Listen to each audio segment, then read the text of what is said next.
Dear students, this is going to be consecutively third video on Shelley's defense of poetry, because I'm trying to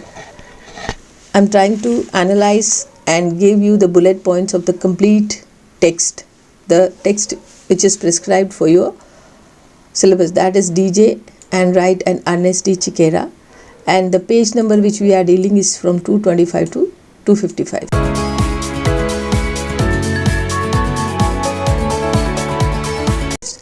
So 25 to 35, 45, 55, almost 30 pages we are going to discuss here. So if you are able to see, and that's what the syllabus, the paper criticism and theory, it's a paper 1, because you have in the next semester you have criticism and theory part 2. So this is criticism and theory part 1, and we are in second semester right now. You are already in second semester right now, and the text which we are going to discuss is Shelley's defense of poesy. It's known as defense of poesy also, defense of poetry also, whatever it is there. So this is the text which is here. You can actually buy the exact text which is prescribed for your syllabus, DJ Enright and Ernest D. Chiquera, and that's already, these things I have already given you. This is background, and this was the original text, which was by Shelley and Mary Wollstonecraft Shelley. So let's come, because the points which we have discussed, I have done this second part also. This is the first part of the bullet points, and the second part is here. This also we have covered. Now I am coming to the next part. So from here we are going to start. Okay. So you just read out, and I'm just reading out the text, and then we'll go for the explanation. It will be little technical, little complicated, but if you read it twice and listen it twice, thrice, you will get it. And now let's start. Okay. So okay, the political minds, an observation of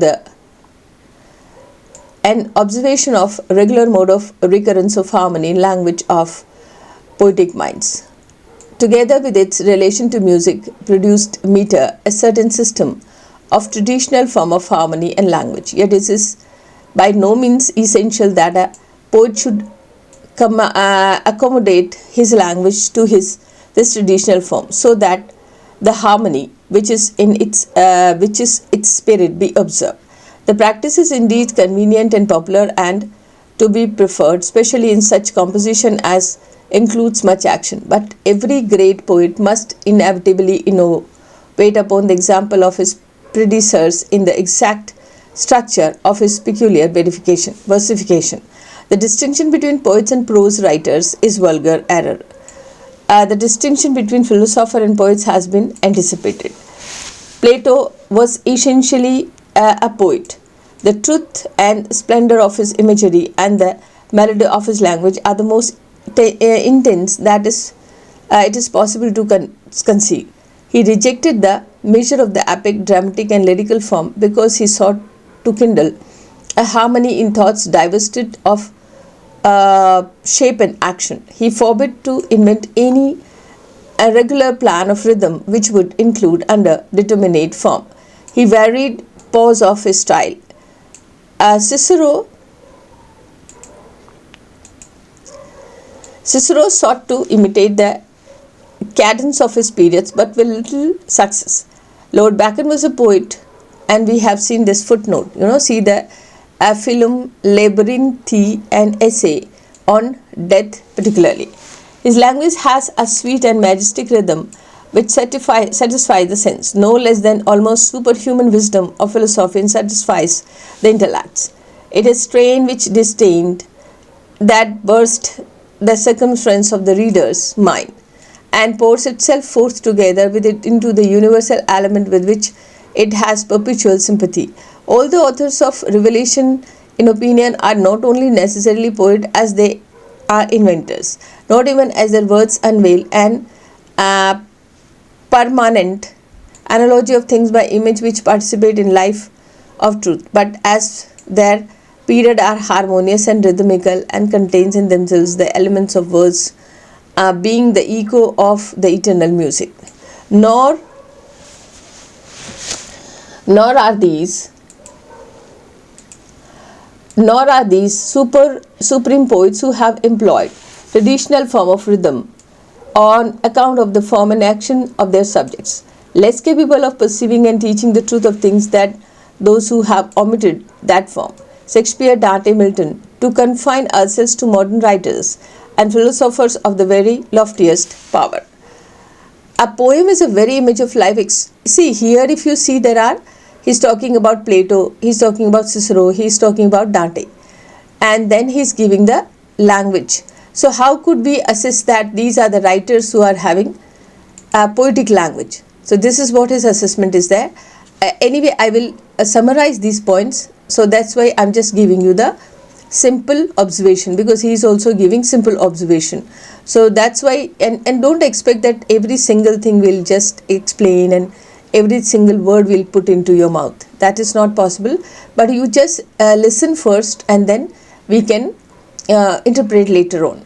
So this is Plato. Here he is saying that his language is much more poetical than he thought of, because Plato is a poet first and foremost, and Cicero's thoughts and then other Shakespeare, all these have Dante, Shakespeare, Milton, they have rhythmical language, they have poetical language. So that's why this is the argument which is going on. There is this difference between a story of a poem and a story is a catalogue of detached facts which have no other connection than time, place, circumstances, cause and effect. The other is the creation of the action according to the unchangeable form of human nature and existing in the mind of the creator, which itself is an image of all other minds. The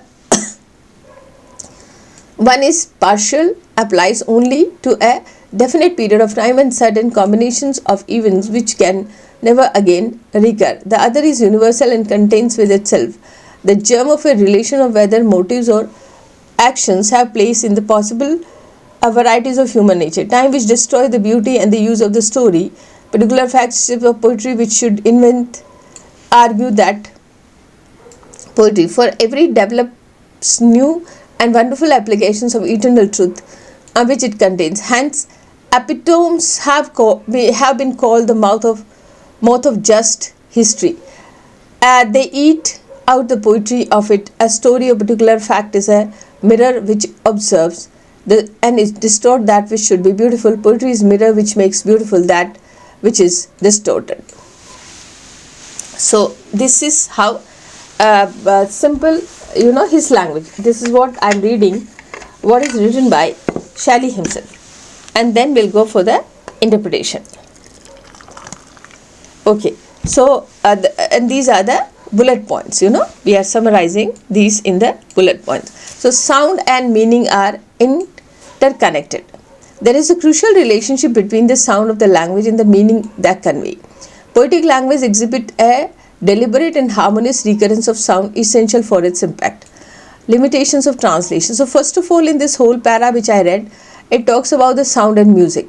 Okay, how the sound and the meaning are incorporated and they are correlated. So if you just speak anything which is musical, it is having a sense also, and which is music, because it is smooth for the mind to accept.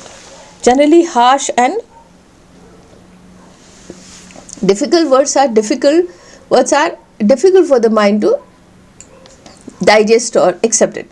Poetic language exhibits a deliberate and harmonious recurrence of sound essential for its impact. Mostly you will find that the lyrics of the music, lyrics of the songs are having more consonant and more vowels and lesser consonants. So the use of vowel make the sound more sweet and more easy to listen and accept the mind and ear. So translation is inherently inadequate because it cannot capture the unique sound and rhythm of the original poem. Translating poetry is like trying to recreate a flower from chemical components, and it loses its essence. So here he is talking about the limitation of the translation. Translation loses the original beauty and rhythm of the language. Meter as as a convention. Meter or use of rhythmic pattern is a convention that enhances the poetic experience. We all know that a poetry is a metrical form of writing. However, it is not a strict requirement. Great poets often innovate and experiment with rhythm. So, what is the difference between the prose and poetry? Poetry is moreover musical and rhythmical. It has always a occurrence, occurrence and reoccurrence of the same sound and pattern. So poetry is a meter, it's a rhythm of pattern, and it is a musical language. Poet as philosopher. Many great poets such as Plato, Bacon, Shakespeare, Dante, Milton are also profoundly philosophers, and they are the poets as well. The work of often profound insight into human nature and working of the universe. So the moment you talk about human knowledge, universal knowledge, that becomes philosophy. And the moment you talk about the pleasing sounds for the human mind, the knowledge which you teach, but the knowledge, if you teach it in a form of music or in a form of rhythm or in a form of poetic language, it becomes very easy for human brain to understand. That's why consistently in this whole chapter, I'm consistently talking about one thing.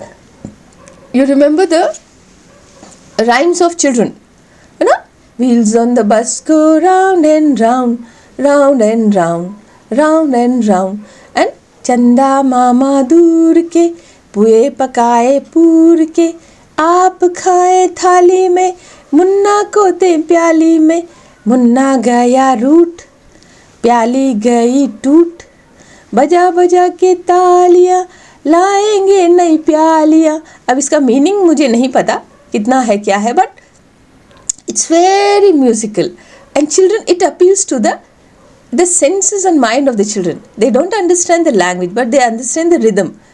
चंदा मामा दूर के पुए पकाए पूर के आप खाए थाली में मुन्ना को दे प्याली में. So what is this प्याली for him? What is this प्याली for the child, him or her? But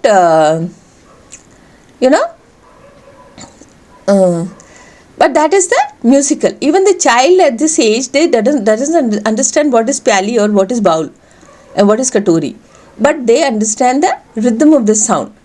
Pyali, thali.